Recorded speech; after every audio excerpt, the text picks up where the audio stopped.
Comme je vous l'ai dit dans une vidéo d'un des modules précédents, vous avez aussi la possibilité de faire de la veille concurrentielle. La veille concurrentielle, ça peut être avec un concurrent direct, mais aussi un concurrent ou des concurrents indirects. C'est-à-dire que, par exemple, vous êtes un fabricant de biscuits. J'essaye toujours, dans mes vidéos, de prendre des exemples assez variés. Comme ça, à un moment ou à un autre, vous pouvez toujours vous sentir représenté et obtenir des astuces. Là, je prends un fabricant de biscuits, mais ça s'adapte à plein d'autres situations et plein d'autres domaines. Vous fabriquez des biscuits, vous êtes une entreprise, une TPE, une PME, donc vous êtes connu au niveau régional, voire national, et à un moment donné, rien ne vous empêche de faire une veille concurrentielle des fabricants de biscuits en Angleterre, aux États-Unis, au Japon, en Chine, en Afrique, etc. Et de tout simplement, une fois que vous avez fait votre tableau de bord, de voir les tendances et les meilleures ventes dans tous les coins du monde. Ça vous permet tout simplement de voir ceux qui sont en retard, ceux qui sont en avance, de découvrir les demandes et les tendances qui émergent parfois très très rapidement en fonction d'une célébrité qui va parler de quelque chose, etc.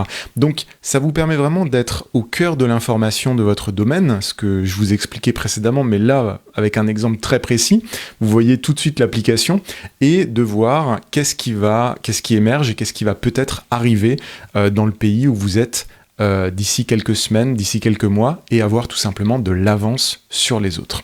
Vous pouvez aussi, avec cette veille concurrentielle, voir les clients mécontents, c'est ce qu'on a vu un petit peu juste avant dans la présentation, mais voir les clients mécontents de vos concurrents. C'est-à-dire que vous avez un concurrent qui lance un nouveau produit, un nouveau service, et qui fait énormément de pubs traditionnelles à la télévision, à la radio, c'est nouveau, c'est meilleur, etc.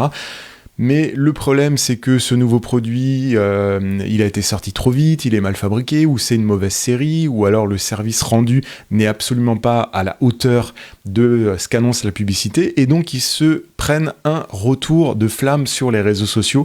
Les gens sont vraiment pas contents et énervés, et à partir de là, vous le voyez tout de suite, vu que vous avez mis en place une veille concurrentielle, et vous pouvez non seulement vous mettre en retrait parce que vous aussi, vous ne seriez pas capable de répondre à cette nouvelle demande, ou bien tout simplement, votre produit répond à la demande des consommateurs et vous pouvez tout simplement répondre aux clients mécontents de votre concurrent directement sur les réseaux sociaux en leur disant que votre produit répondrait totalement à leurs attentes et que vous pouvez mettre en place non seulement une campagne de publicité ciblée, mais aussi une offre promotionnelle. Si vous avez envie de passer chez nous, eh bien, on vous fait moins 30% en ce moment, exceptionnellement. Ça vous donnera l'occasion non seulement de switcher, de passer à la concurrence, de venir chez nous et en plus d'être accueilli avec une super offre. Donc voilà, ce sont les choses qu'il faut décider souvent très rapidement.